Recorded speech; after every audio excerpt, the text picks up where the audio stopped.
Everyone, a couple new cars in the collection this week. First up, Dodge Viper. This is the GTS-R concept.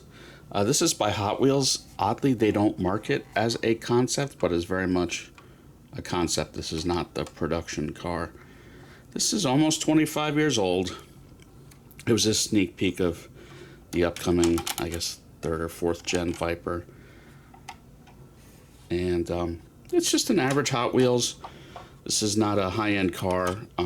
I just like it for my concept car collection and the in that back bedroom, which you'll see at the end of the year for my final wrap-up of the year video.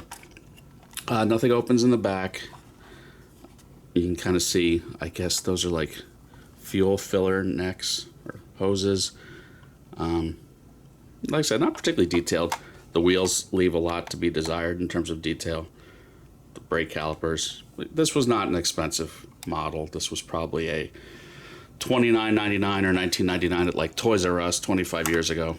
Interesting, the hood is plastic, and it reveals a very large, I think 8 or 8.4 liter V10, which by the time it hit production, in the middle of production run, these hit 600 horsepower. The last generation hit 640 horsepower. It's a lot of power for naturally aspirated, but was also a huge stonking 8 to 8.4 liter V10. Not too much to see inside. These were only available in 6-speed manual, as the Lord intended. There is no carpeting. These were 2-seaters. You do have plasticky simulated seat belts. Like I said, this is not high-end. This is nothing too special. Like I said, retail would have been $20. They're like 20 to 35, 40 on eBay.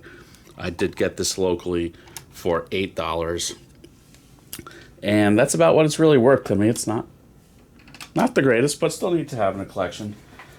Packaging is the pretty standard for this time. The Hot Wheels non-elite.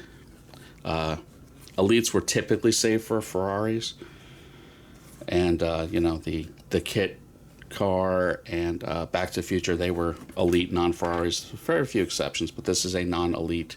I think you'd call this a Foundation Series release. Next up, we've got some resin. This is a Ford GT40, a proper GT40, which means it was 40 inches tall. This is, I guess you'd call it a presentation model because it's non-liveried. There's no numbers on it, but it is not a street legal car. I do enjoy these in my collection, the presentation non-liveried cars. This is GT Spirit. It's one of the better resin offerings of this. You can get it by Spark. It's like almost everyone makes this car in Diecast or resin. I recently reviewed Solido liveried version. It has a little bit of engine detail, which is not normal for a resin non-opening car. The engine detail is not great because of that. On the plus side, you do have mesh in those upper inlets, and you have mesh in the front grille, so that's nice. The knockoff wheels are well represented. It's a pretty good looking car. I like the blue and white. I thought it would look good with the blue and white Viper. Interior, not too much to see here. Right-hand drive. These were manual transmissions. Engines were probably 427s, but due to regulations, they obviously could be smaller displacement. Underneath, a little bit of detail there. This is car number 702 out of 1500. This was purchased from a local, well, not so local, but I was in Kentucky last weekend hanging with a friend, and he sold this to me for what he had in it, which was about $70. Retails $129, so I'm certainly not mad at it. Packaging is the typical for its time. Red GT Spirit box. This is before they put the previews on the package of what you were getting, so, you know. Again, nothing too exciting, nothing too special. Just going through some recent purchases. Keep in mind the annual full collection video I'm going to actually make in December. I actually took a real vacation at home this year.